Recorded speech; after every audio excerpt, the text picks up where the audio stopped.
Hey everyone, long time no see. I hope you're all doing well. So as you probably already know, we got a lot of new information recently about The Wolf Among Us 2.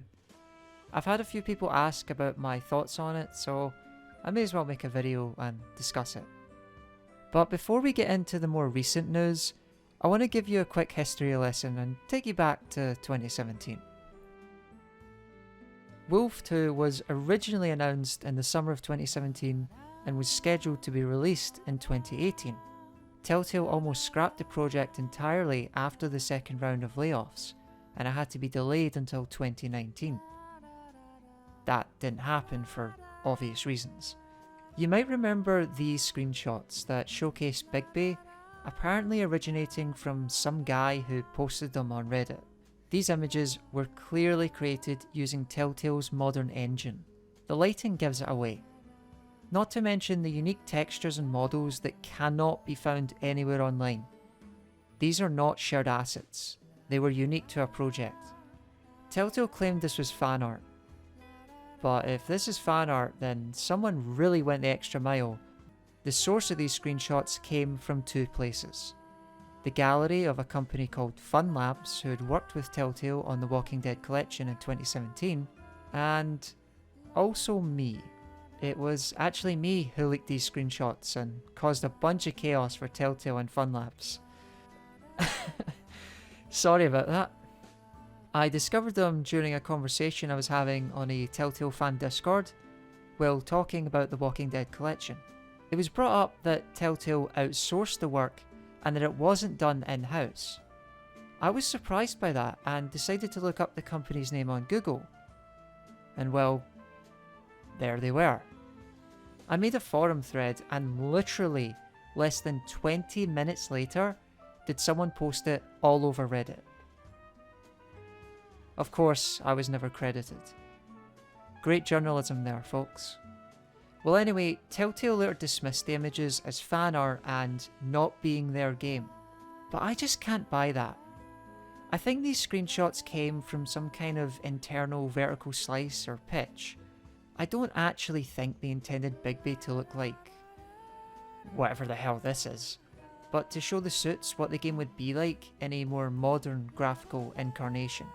It's an internal demo, basically. According to a Eurogamer article that came out after Telltale's collapse, sources claimed that the game was apparently on a shoestring budget, and that it was rumoured to only be 3 episodes long.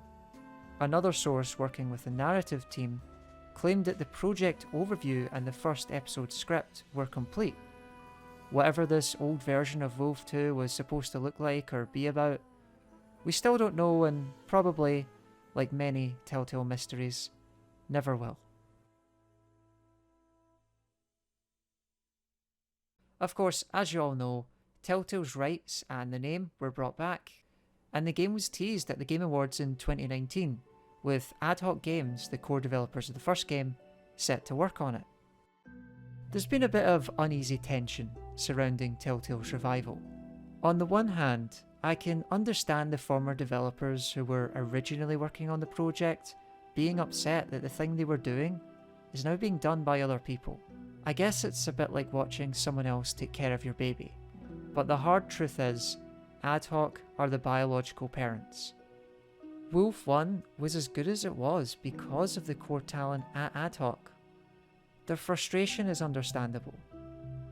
But I can honestly say that this rebooted Wolf is not going to be under the same scrutiny that it would have been under Telltale's leadership. AdHoc have the budget, the time, and the knowledge of their past mistakes on the first game. They want to do right by the sequel. And having seen the recent trailer, I have the utmost faith that they will deliver.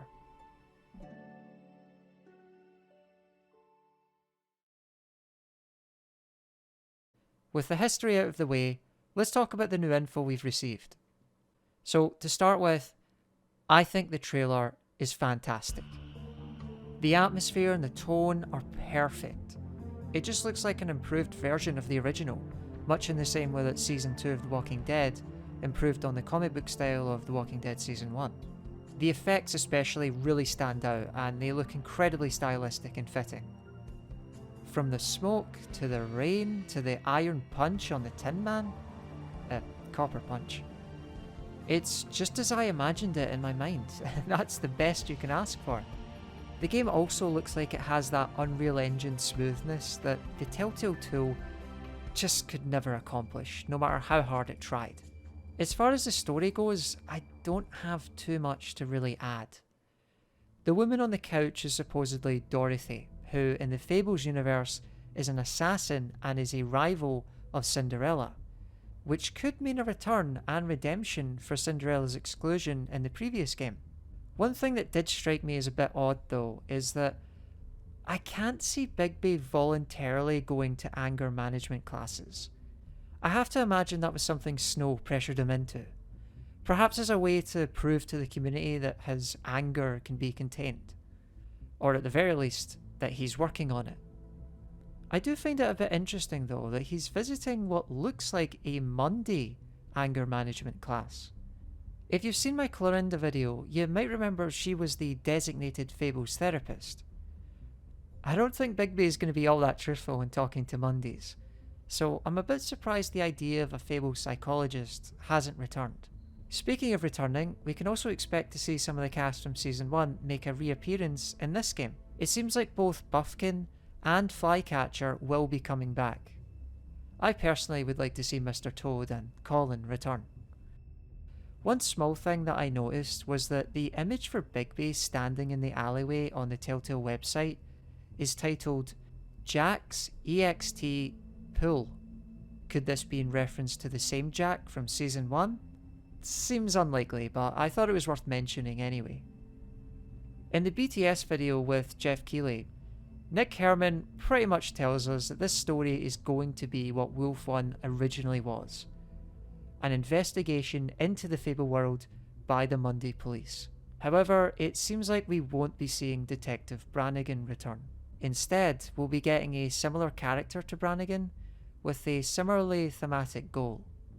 It's a bit sad that Brannigan is sort of thrown to the wolves here, but I'm glad that they're at least revisiting this older version of the story and fleshing it out when they were unable to before, because honestly, the concept is too interesting not to be told. You really get the sense from the behind the scenes video that the AdHoc team want to correct and learn from what they did in Season 1 and provide a smoother, more detailed experience than before, and that makes me really pleased to hear. There is still one big question mark that I still have, however, that isn't answered in the trailer, the behind the scenes, or in the Game Informer article, and that's what will the gameplay be like? I assume it will be very similar to the original, but we've not heard a whole lot on improvements. One of the community's biggest suggestions, and also mine, is to make more of Bigby's wolf senses. Allow him to pick up scents to link different pieces of evidence together, see things better in the dark, use his higher range of hearing, whatever. Detroit Become Human had a sort of similar aspect, with Connor being able to use taste to trace and analyse material for his investigation. Something similar to that in this game would be a big improvement in making Bigby feel like a real private eye. I hope there'll be a bigger focus on real detective work this time, and not just Bigby kind of stumbling through the story. At least require the player to work a bit for the conclusion. At the moment, we don't have much clue as to how it will play out, but I hope that we'll get more news on that before the end of the year. All in all, I'm pretty happy with how things are. And despite prior letdowns, the fact that The Wolf Among Us 2 could be finally here, nearly 10 years after it originally debuted in 2013, you can definitely say I'm excited for what's to come. Anyway, that's all I've got. Thanks for watching, thanks for your support, thanks for your comments, and peace to you all.